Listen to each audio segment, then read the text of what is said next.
Welcome back, fourth graders. Today we're going to be talking about tarring and feathering and the Boston Tea Party.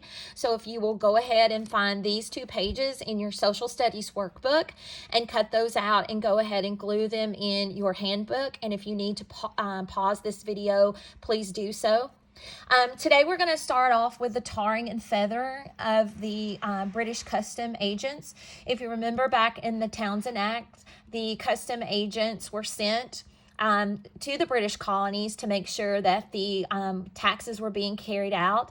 And if you will also recall, several of these custom agents, they were corrupt, which means that they were accepting bribes and they were seizing goods. So in addition to boycotting, the colonists are now going to begin what's called tarring and feathering. And it's basically exactly what it says. If you look right here closely in this picture, the colonists would capture the British custom agents, and they would pour hot tar on their bodies, and then they would cover them with feathers. And because the feathers stuck, so not only did getting tarred and feathered hurt, because, imagine having tar put on your skin, getting the feathers off and the tar after it cooled was a very painful process. So this was one way that colonies resisted to the imperial policy of King George III. So if you will think about all of the taxes that have now been imposed, and these British colonists, they're getting angrier and angrier. They're unified with the Sons of Liberty. The protests are becoming more prevalent, and the mobs are becoming angrier. If you'll think back to the Boston Massacre and how those 5 innocent British colonists in America, they were massacred, tensions are rising. And because of that, it's going to now lead into the Boston Tea Party. And there was a Tea Act of 1773. We're going to go down here to the bottom. And basically that allowed the British East India Company, owned by the king, more money for the king, to sell tea in the colonies for a low price. This was bad for colonial merchants because there were colonial merchants who were also trying to sell tea. So the colonists decided to boycott the British tea and showed their anger in the Boston Tea Party, which is what we're going to talk about in just a minute.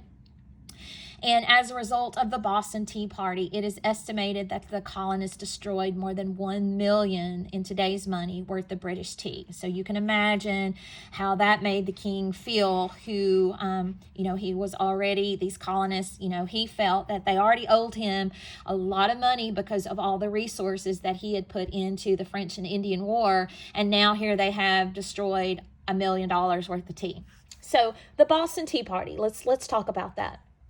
The Boston Tea Party wasn't actually a tea party in which people dressed up in their fancy attire and they had tea. It was far from a tea party. So this is an event that happened on December the 16th, 1773 in Boston, Massachusetts. And there was a group who dressed up as Native Americans. This group was mainly the Sons of Liberty.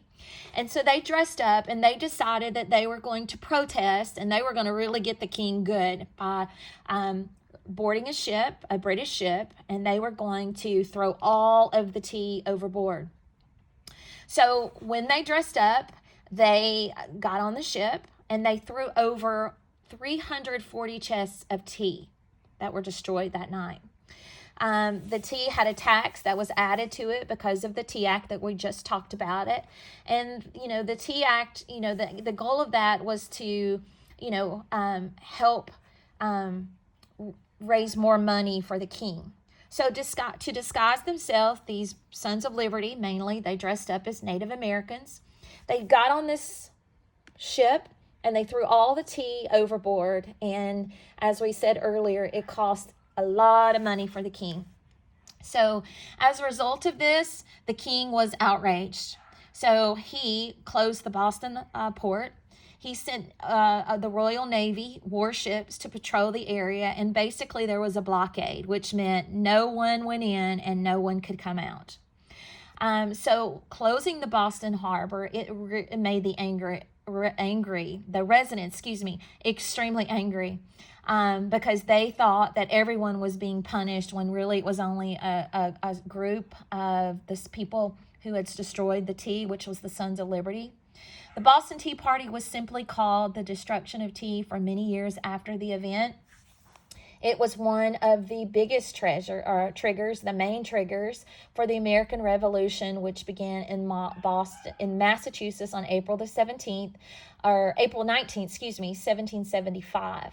So we're going to see that this was the one thing that kind of really got the ball moving, because the tensions are, and the protests are getting greater and greater.